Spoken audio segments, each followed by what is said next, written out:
ಎಲ್ರಿಗೂ ನಮಸ್ಕಾರ. ನನ್ನ ಹೆಸರು ಡಾಕ್ಟರ್ ಶಿಲ್ಪಾ. ನಾನಿವತ್ತು ಥೈರಾಯ್ಡ್ ಸಮಸ್ಯೆ ಇರುವವರು ಮಾಡಬೇಕಾದ ಕೆಲವು ಟೆಸ್ಟ್ಗಳ ಬಗ್ಗೆ ಹೇಳ್ತಾ ಇದ್ದೇನೆ. T3, T4, TSH, triiodothyronine, thyroxine, thyroid stimulating hormone. ಈ 3 ಟೆಸ್ಟ್ಗಳನ್ನು ಸಾಮಾನ್ಯವಾಗಿ ಥೈರಾಯ್ಡ್ ಕಾಯಿಲೆ ಇರೋರು ಮಾಡಬೇಕಾಗುತ್ತೆ. ಇದರಲ್ಲಿ ಹೈಪೋಥೈರಾಯ್ಡಿಸಮ್ ಅಥವಾ ಹೈಪರ್ ಥೈರಾಯ್ಡಿಸಮ್ ಇದೆಯೋ ಇಲ್ವೋ ಅಂತ ಕಂಡುಹಿಡಿಬೋದು.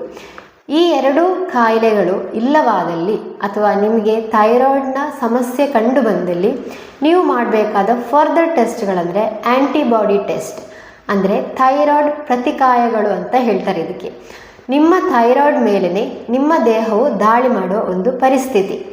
ಇದರಲ್ಲಿ ಮಾಡುವ ಟೆಸ್ಟ್ಗಳಂದರೆ ಆ್ಯಂಟಿ-TPO ಮತ್ತು ಆ್ಯಂಟಿ-TG. ಆ್ಯಂಟಿ-TPO ಅಂದರೆ ಆ್ಯಂಟಿ ಥೈರಾಯ್ಡ್ ಪೆರಾಕ್ಸಿಡೇಸ್, ಆ್ಯಂಟಿ-TG ಅಂದರೆ ಆ್ಯಂಟಿ ಥೈರೋಗ್ಲೋಬುಲಿನ್. ಈ 2 ಟೆಸ್ಟ್ಗಳನ್ನು ಮಾಡಿದಾಗ ನಿಮಗೆ ಹ್ಯಾಶಿಮೋಟೋ ಥೈರಾಯ್ಡೈಟಿಸ್ ಅಥವಾ ಗ್ರೇವ್ಸ್ ಡಿಸೀಸ್ ಎಂಬ ಕಾಯಿಲೆ ಇದೇ ಇಲ್ವೋ ಅಂತ ಕಂಡುಹಿಡಿಬೋದು.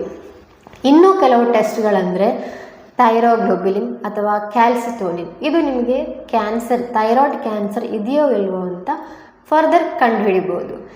ಇದು ಅಲ್ಲದೆ ನಿಮಗೆ ಮಾಡಬೇಕಾದ ಇನ್ನೊಂದು ಟೆಸ್ಟ್ ಅಂದರೆ USG ಥೈರಾಯ್ಡ್ ಸ್ಕ್ಯಾನ್ ಅಂತ ಹೇಳ್ತೇವೆ.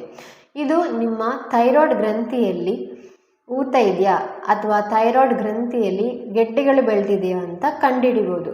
ಈ ಗೆಡ್ಡೆಗಳು ಇದ್ದಲ್ಲಿ ಫರ್ದರ್ ಆಗಿ ನಿಮಗೆ FNAC ಈ ಟೆಸ್ಟ್ಗಳನ್ನೆಲ್ಲ ಮಾಡ್ಕೊಳ್ಬೋದು. Thank you.